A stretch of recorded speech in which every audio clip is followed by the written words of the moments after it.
Hey guys, so how are you doing? Finally आप लोगों का हमारा ये जो कोर्स है इसके अंदर आप लोगों का बहुत सारा वेलकम करते हैं। सबसे पहले मेरा नाम है मोहम्मद बिलाल और आप लोग देख रहे हैं पार्ट 1 जो हमारा कोर्स है। I mean, एक नया जो सेशन है, एक नया कोर्स जो है वो हम इस चैनल के ऊपर लॉन्च करने जा रहे हैं फुल अंग्रेज़ बनो के नाम से, जिसके अंदर इंशाल्लाह मैं A to Z वो सारी चीज़ें, मतलब जितनी भी जो ज़रूरी चीज़ें ना, जो मैं समझता हूँ कि बहुत ज़्यादा इंपॉर्टेंट है इंग्लिश के अंदर, कि अगर आपको अंग्रेज़ों वाली इंग्लिश बोलनी है उस टाइप के अंदर, तो इंशाल्लाह वो सारी चीज़ें मैं इस कोर्स के अंदर इंशाल्लाह आपको कवर करवाने जा रहा हूँ। तो उससे पहले अगर आप लोगों ने अब तक जो है कॉपी पेंसिल नहीं लिया है तो कॉपी पेंसिल को जो है बिल्कुल अपने साथ लेकर बैठ जाइए, क्योंकि इंशाल्लाह ये है 90 डेज़ का फुल अंग्रेज़ बनो कोर्स और इसके अंदर इंशाल्लाह A to Z में सारी ही चीज़ों को कवर करवाने वाला हूँ, जिससे आप एक अंग्रेज़ों वाली जो इंग्लिश है ना उसको बोलना शुरू कर देंगे। अच्छा, सबसे पहले अगर मैं आपको बताऊं कि जब आप इंग्लिश बोलने के ऊपर आते हैं, मतलब जब भी आपने इंग्लिश बोलना जो है उसको स्टार्ट करना है, तो जो सबसे पहली चीज़ आती है ना वो ये आती है कि इंग्लिश को बोलना जो है ना वो स्टार्ट कहाँ से करें। स्टूडेंट क्या करते हैं, वो लाइक रैंडम जाए जो वर्ड्स वगैरह होते हैं उनको वो सीख तो लेते हैं, लेकिन होता क्या है कि पूरा जो है कोई एक स्केड्यूल नहीं होता, पूरा कोई प्रोग्राम नहीं होता है, जिसकी वजह से उनको समझ में नहीं आता है कि यार वो इंग्लिश बोले तो कहाँ बोले, किस हिसाब से बोले। लेकिन इंशाल्लाह आप लोगों को ये जो है प्रॉब्लम फेस नहीं करने वाली, क्योंकि ऑफ कोर्स इसके अंदर मैं आप लोगों को एक पूरा प्रोग्राम देने जा रहा हूँ कि जिस हिसाब से आप लोग 90 डेज़ के अंदर एक तो सारी चीज़ों को आप कवर भी कर लेंगे, और दूसरी बात ये कि आप उस अंग्रेज़ों वाली जो लेवल वाली इंग्लिश है वो भी आप घर बैठे बैठे बोल लेंगे। तो बस स्टार्ट करते हैं। अब जब इंग्लिश आपने बोलना है तो सबसे पहली चीज़ ये आती है कि आपने बोलना कहाँ से स्टार्ट करना है। तो मैं जो आज ये चीज़ आपको कवर करवाने जा रहा हूँ, द फर्स्ट थिंग हम कवर करेंगे डेली रूटीन को। अच्छा, डेली रूटीन ही मैंने क्यों चूज़ किया? एक सवाल हो सकता है ना, एक सवाल जो है वो यहाँ पर हो सकता है कि मैंने डेली रूटीन को ही चूज़ क्यों किया। उसकी वजह ये कि जब एक डेली रूटीन आप अपने बारे में जब आपको बताना हो ना, तो हम दुनिया में सबसे ज़्यादा किसी के बारे में अगर जानते हैं तो वो हम खुद हैं।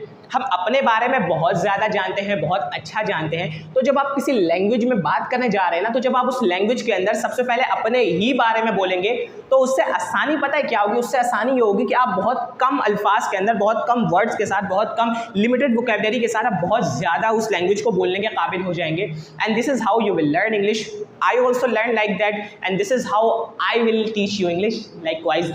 सो सबसे पहली चीज़, अच्छा वो मेरे वालिदैन जो चाहते हैं, मतलब अगर आप में से कोई ऐसे वालिदैन हैं जो देख रहे हैं और वो चाहते हैं कि उनका बच्चा भी जो है, मतलब मामू का बच्चा, छोना का बच्चा, मोना का बच्चा, वो बहुत अच्छी इंग्लिश बोल रहा है, लेकिन आप चाहते हैं कि आपका बच्चा भी उसी लेवल वाली जो है इंग्लिश बोले, तो भाई ये जो तरीका दिखा रहा हूँ ना, या तो ये वीडियो आप अपने उस बच्चे को दिखाइए, या फिर आपको जो वेज में इसके अंदर बता रहा हूँ उसी वेज के साथ आप अपने बच्चे को टीच करना शुरू कर दीजिए। यकीन मानिए कि इंग्लिश भी कवर आपका बच्चा करेगा और सारी चीज़ों को वो कवर करेगा और उसके हिसाब से वो सीखेगा। या तो आप इसी तरीके को सिखाना शुरू कर दीजिए, उस तरीके से अपने बच्चे को सिखाना शुरू कर दीजिए, या फिर आप एक काम ये भी कर सकते हैं कि आप ये वीडियो ही अपने बच्चे को दिखा दीजिए। दोनों ही तरीका दुरुस्त है। तो हम स्टार्ट करते हैं। सबसे पहले हम कवर करने जा रहे हैं डेली की routine, daily routine in English.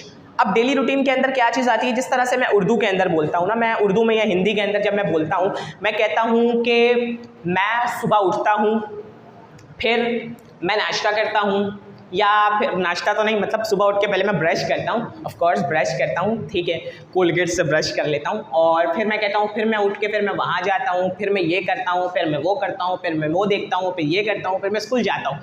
ये सारी की सारी जो चीज़ें होती हैं ये होती है कवर डेली की रूटीन के अंदर। ऑफ कोर्स ये जो सारी चीज़ें किसमें होती है? डेली रूटीन के अंदर कवर होती है। अब सवाल ये पैदा होता है कि सर डेली रूटीन कैसे बनाएं? सवाल ये होता है ना कि सर डेली रूटीन जो है हम कैसे इंग्लिश के अंदर बनाएं, हम कैसे इतनी सारी चीज़ों को इंग्लिश में बता सकते हैं? बहुत ईजी है मेरे भाई, बहुत ईजी। अभी देखो 5 मिनट के अंदर आप अपनी डेली रूटीन को अपने घर में बैठकर खुद बना रहे होंगे, और ये जो यहाँ बैठे हुए ना ये लोग भी खुद से आप लोग बना देंगे। इतना इजी है डेली रूटीन को बनाना। So let me teach you. अच्छा, करना पता है उसके लिए क्या? आपने उसके लिए बस 2 मंत्र जो है ना वो याद रखना है। 2 मंत्र आपने याद रखना है। सबसे पहली चीज़, डेली रूटीन का एक स्ट्रक्चर समझ लीजिए ना। आप अपनी डेली रूटीन बताएंगे, आप अपने बारे में बता रहे हैं कि मैं ये काम करता हूँ, मैं सुबह उठता हूँ, अपने बारे में बताएंगे तो डेफिनेटली उसके अंदर एक चीज़ जो है वो तो लाजमी आएगी आप अपने बारे में बता रहे हैं ना, तो एक चीज़ लाजमी आएगी मैं, कि मैं ये काम करता हूँ, मैं वो काम करती हूँ, मैं यहाँ जाता हूँ, मैं वहाँ जाती हूँ, इस तरह वाली चीज़ें, ये तो मैं लाजमी आएगा। अब ये जो मैं होता है इसको इंग्लिश के अंदर क्या कहते हैं? ऑफ कोर्स आई कहते हैं। ऑफ कोर्स आप लोगों को विजिबल होगा, नहीं भी होगा तो थोड़ा बहुत कोऑपरेट कर लीजिएगा, ठीक है। आई कहते हैं। अब याद रखिएगा, मैं अपने बारे में बता रहा हूँ तो मैं डेफिनेटली आई जो है वो मैं लाजमी रखूँगा, ठीक है। अब आई के बाद जो अगली बात आती है ना, वो ये आती है कि आप, मैं तो ये काम कर, मैं मतलब अपना काम, अब डेफिनेटली उस डेली रूटीन के अंदर मैं कोई ना कोई काम भी तो कर रहा हूँगा। तो याद रखिएगा, कोई भी आप काम करते हैं ना, तो वो आता है आपकी, वो कवर होता है आपके वर्ब के अंदर, ठीक है। वर्ब जो होता है वो इंडिकेट करता है किसी भी काम को, यानी जो कुछ आप काम करते हैं। अब वर्ब क्या हो गया? खाना, पीना, सोना, जागना, ये सारे क्या होते हैं? ये वर्ब होते हैं, ठीक है। ये सारे क्या होते हैं? ये सारे जो होते हैं ये वर्ब होते हैं। अब आपने आई को जस्ट लगाना है और उसके बाद आप जो भी काम कर रहे हैं, यानी आप जो भी वर्ब परफॉर्म करेंगे वो वर्ब लगाना है, लेकिन कौन सी फॉर्म के अंदर आपने लगाना है? अपने फर्स्ट फॉर्म के अंदर। जरा जुमला समझिएगा। सबसे पहले आप अपनी डेली रूटीन बता रहे हैं, उसमें सबसे पहली चीज़ आएगी आई, यानी आप अपने बारे में बता रहे हैं तो आई जो होगा वो तो लाजमी आएगा। आई के बाद आपने वर्ब की फर्स्ट फॉर्म लगानी है, जो भी आप यानी वर्ब परफॉर्म कर रहे हैं वो वर्ब लगाना है, लेकिन कौन सी फॉर्म के साथ आएगा? फर्स्ट फॉर्म के साथ, क्योंकि अभी हम डेली रूटीन बता रहे हैं। इतना मेरे हिसाब से सबको समझ में आ गया, आपको भी समझ में आ गया, आप लोगों को भी समझ में ऑफ कोर्स आ गया होगा। अब चलते हैं आगे। अब जब आप अपनी डेली रूटीन को बनाते हैं ना, तो ज़रा एक बात को समझिए। आप मतलब अपनी जब भी डेली रूटीन को आप बना रहे हैं, उसमें एक चीज़ अगर ज़रा उसको उर्दू या हिंदी में पढ़ने की कोशिश करें ना, तो अगर मैं पढ़ता हूँ, पहले मैं खुद पढ़ के देखता हूँ। मैं कहता हूँ कि मैं उठता हूँ, ठीक है, एक जुमला मैंने पढ़ा। उसके बाद मैं कहता हूँ कि फिर मैं ब्रश करता हूँ, फिर मैं मुँह धोता हूँ, फिर मैं कपड़े पहनता हूँ, फिर मैं नाश्ता करता हूँ, फिर मैं स्कूल जाता हूँ। अब ये इतनी सारी जो चीज़ें, अब मैं इसको किससे कवर कर रहा हूँ? मतलब अगर आपने देखा होगा, हर एक सेंटेंस के बाद एक वर्ड जो है ना वो लाजमी आ रहा है, वो वर्ड है फिर का। फिर मैं ये करता हूँ, फिर मैं वो करता हूँ, फिर मैं, इस तरह से हम इसको क्या कर रहे हैं? कनेक्ट कर रहे हैं। फिर से मैं इसको कनेक्ट कर रहा हूँ। अब here is a one thing ना, ये जो फिर है ये कौन सा काम कर रहा है? ये सेंटेंसेस को आपस में कनेक्ट करने का काम कर रहा है। इसकी मदद से आप क्या कर रहे हैं? जुमलों को आप आपस में कनेक्ट कर रहे हैं, सारे जुमले आपस में कनेक्ट कर रहे हैं। क्या हो कि अगर हमें पता चल जाए कि इस फिर जो होता है, इस फिर का उर्दू इंग्लिश में ट्रांसलेशन क्या होगा? अगर हमें हम इसको एक वर्ड के साथ कनेक्ट कर रहे हैं और वो वर्ड कौन सा है? वो फिर का वर्ड। आपने देखा कि ये जो फिर आ रहा है और इसकी मदद से हम क्या कर रहे हैं? सेंटेंसेस को आपस में कनेक्ट कर रहे हैं। क्या हो कि अगर हमें पता चल जाए कि ये जो फिर होता है इसको इंग्लिश में किससे ट्रांसलेट किया जाता है, अगर हमें ये पता चल जाए कि इस फिर को इंग्लिश में क्या कहते हैं, तो इसकी मदद से ऑफ कोर्स हम जो है अपने सेंटेंसेस को आपस में इंग्लिश में भी कनेक्ट कर पाएंगे और इससे हमारे जो सेंटेंसेस होंगे वो काफ़ी लंबे बन जाएंगे। ऑफ कोर्स इसी तरीके से आप इंग्लिश सीखते हैं, है ना। चलिए, तो ये जो वर्ड होता है ना फिर, इसको इंग्लिश में हम क्या कहते हैं? देन। क्या कहते हैं? देन। इस देन का मतलब क्या होता है? इस देन का मतलब होता है फिर। इस देन का मतलब होता है फिर, ठीक है। अब मैंने एक चीज़ बता दी, सबसे पहले आप जो भी काम कर रहे हैं, मतलब आप एक जुमला बना रहे हैं कि मैं उठता हूँ। अब इस जुमले के अंदर उठने का काम कौन कर रहा है? मैं कर रहा हूँ। मैं के लिए आप क्या लगा देंगे? आई। अब काम क्या कर रहा है? उठने का। उठने को इंग्लिश में क्या कहते हैं? गेट अप कहते हैं। ऑफ कोर्स ऐसा ही है, उठने को इंग्लिश में क्या कहते हैं? हम गेट अप कहते हैं। अब वो भी वर्ब है, यानी आप वो वर्ब लगाएंगे। अब मैंने क्या बोला? वर्ब कौन सी फॉर्म के साथ आएगा? वर्ब फर्स्ट फॉर्म के साथ आएगा। वर्ब कौन सी फॉर्म के साथ आएगा? अपनी फर्स्ट फॉर्म के साथ। चलो, इसको पूरा कॉन्टेक्स्ट को हम यूज़ करते हैं और यूज़ करके हम इसको अपनी डेली रूटीन में बनाने चलते हैं, क्योंकि हमारा ये कोर्स कौन सा चल रहा है? हमारा ये कोर्स चल रहा है कि फुल अंग्रेज़ बन जाओ, फुल अंग्रेज़ बनो, फुल अंग्रेज़ बनो। अंग्रेज़ों वाले इंग्लिश हम बोलेंगे, ठीक है। फुल अंग्रेज़ बनो, ठीक है। तो इसको करके हम अपना पहला सेंटेंस बनाते हैं। मैं कहता हूँ कि मैं उठता हूँ। उठने का काम कौन किया है? मैंने। उठने का काम कौन कर रहा है? आप लोग भी बोले, मैं कर रहा हूँ। तो मैं के लिए क्या आएगा?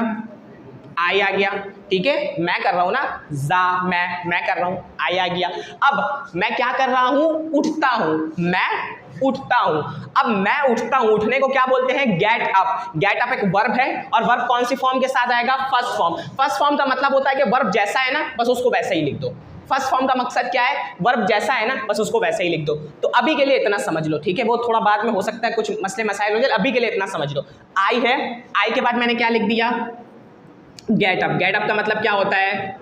उठना, मैं उठता हूँ, आई गेट अप। उर्दू में भी है, उर्दू हिंदी में हम ऐसे ही बनाते हैं, आई गेट अप, मैं उठता हूँ। अब उसके अंदर क्या हो रहा है, ट्विस्ट चेक करो, मैं उठता हूँ, उर्दू में हमने बनाया मैं उठता हूँ, फिर मैं ब्रश करता हूँ, फिर मैं ब्रश करता हूँ। अब ये जो फिर होता है, आपने देखा ये दोनों जुमलों को आपस में कनेक्ट करने का काम कर रहा है। इस फिर के लिए इंग्लिश में क्या आता है, देन आता है। आई गेट अप, मैं उठता हूँ, देन यहाँ पर लगा सकते हैं, फिर के लिए तो लगाइए ना भाई, ये लीजिए आपने लगाया देन के बाद फिर अगला जुमला क्या है, फिर मैं ब्रश करता हूँ। ब्रश कौन करता है, मैं करता हूँ, मैं के लिए क्या आएगा, आई, आपने लगा दिया आई। और ब्रश अगला काम क्या है, मैं ब्रश करता हूँ, ब्रश खुद एक वर्ब है तो आपने सिंपल क्या लगा दिया, ब्रश। ऐसा ही है, देन आई ब्रश, क्या ब्रश करते हैं, टीथ ब्रश करता हूँ, then I brush my teeth, ठीक है। अच्छा, फिर मैंने अपने दांतों को ब्रश कर लिया, उसके बाद फिर दोबारा जुमला, अगला जुमला स्टार्ट करने के लिए फिर मैं किसका सहारा लेता हूँ, मैं फिर का सहारा लेता हूँ। फिर मैं क्या करता हूँ, फिर के लिए हम क्या लगा सकते हैं, देन लगा सकते हैं, तो लगा दीजिए आप देन, आपने लगाया देन, फिर हो गया। फिर मैं मुंह धोता हूँ, फिर मैं क्या करता हूँ, मुंह कौन धोता है, मैं के लिए क्या आएगा, आई आया, ठीक है, मैं के लिए आई आ गया, और मैं के लिए तो आई आ गया। अगला काम अब क्या कर रहे हैं, हम धोने का काम कर रहे हैं ना, धोने का काम कर रहे हैं। आप लोग भी बताइए कौन सा काम कर रहे हैं हम लोग, धोने का काम कर रहे हैं। तो धोने को इंग्लिश में क्या कहते हैं, वॉश, ठीक है। मैंने लगा दिया आई वॉश, क्या वॉश किया है मैंने, वॉश, क्या किया वॉश मैंने, फेस। एक और जुमला मुकम्मल हो गया, फिर मैं मुंह धोता हूँ, उसके बाद दोबारा क्या था, फिर के लिए हम दोबारा क्या लगाएंगे, हमने लगा दिया देन। उसके बाद फिर मैं क्या करता हूँ, फिर मैं कहता हूँ कि फिर मैं नाश्ता करता हूँ, फिर मैं नाश्ता खाता हूँ, यानी नाश्ता ठूसता हूँ, ऐसा ही है। तो करता कौन है, मैं करता हूँ, मैं के लिए क्या आ गया, आई। अब नाश्ता खाया जाता है, खाने को इंग्लिश में क्या बोलते हैं, ईट बोलते हैं, वर्ब अपनी फर्स्ट फॉर्म के साथ आएगा ईट, और ईट के बाद दोबारा क्या आ जाएगा, नाश्ता आ गया, ब्रेकफास्ट। तो देखा आप लोगों ने भी देखा इंग्लिश के अंदर अपनी डेली रूटीन को बनाना कितना, ओहो तार के ऊपर मेरा पैर आ गया, कोई मसला नहीं है, होता है, ठीक है। इंग्लिश के अंदर अपनी जो डेली रूटीन होती है, एक दफ़ा मैं दिखा देता हूँ, इंग्लिश के अंदर अपनी डेली रूटीन को बनाना कितना ज़्यादा इजी है। लोग कहते हैं इंग्लिश बोलना बहुत ज़्यादा डिफिकल्ट है, वो बैठा हुआ इंग्लिश बोलना डिफिकल्ट है, नहीं जी, वो तो भाई देखो वो पूरे सुकून के साथ वो माशाल्लाह बैठा हुआ, फुल अंग्रेज़ बनों का कोर्स जो उसने ज्वाइन किया हुआ है, बोला अब यहाँ पे हम इंग्लिश अंग्रेज़ बन के ही जाएंगे, ऐसा ही है ना। ओके, चलो जी, वो बिल्कुल मतलब खुशी से वो बिल्कुल पागल हो रहा है, ऐसा बिल्कुल हो गया ना। अच्छा जी, तो ये आप लोगों ने पूरा देखा, इस तरीके के साथ ये जो है इसका पूरा प्रोसीजर होता है। आपने सबसे पहले दो चीज़ों को अपने माइंड में रखना। अगर आप अपने बच्चे को भी सिखा रहे हैं दो चीज़ें, वो अपने बारे में अपनी डेली रूटीन बना रहा है, आई मैं हो गया, वर्ब की फर्स्ट फॉर्म यानी जो भी वो काम करेगा, जो भी वो वर्ब परफॉर्म कर रहा है वो आ जाएगा, और हमने अपने सेंटेंसेस को किस तरह से किस चीज़ से हमने कनेक्ट करना है। उर्दू में जिस तरह हम फिर से कनेक्ट करते हैं, इंग्लिश में हम उसको देन से कनेक्ट करते हैं। आप सिंपल जाएं चैट जीपीटी के ऊपर और उसको जाकर लिखें कि टेल मी, या मैं प्रॉम्प्ट जो है ये डिस्क्रिप्शन के अंदर भी दे दूंगा और पिन कमेंट में भी डाल दूंगा, तो वहाँ पर जाएँ, सिंपल उसको लिखें कि tell me 15 most useful common verbs in daily routine. आपको 15 डेली रूटीन्स की जो है वो लिस्ट आ जाएगी। उन डेली रूटीन्स को आपने लेना है, लेने के बाद उस पर आपने डेली रूटीन अपनी खुद से खुद कोशिश कर करके बनानी है, और बनाकर आपने मुझे कमेंट में बताना है, और आप लोगों ने तो मुझे अभी दिखाना है, ठीक है। तो इस तरह से आप लोग बनानी, इंशाल्लाह फिर मिलेंगे नेक्स्ट वीडियो में। सफ़र हमारा जारी है, आप ये लोग देख रहे हैं फुल अंग्रेज़ बनो की एपिसोड नंबर 1। इंशाल्लाह नेक्स्ट वीडियो में मिलेंगे, तब तक अंग्रेज़ का पोता को दीजिए इजाज़त। अस्सलाम वालेकुम।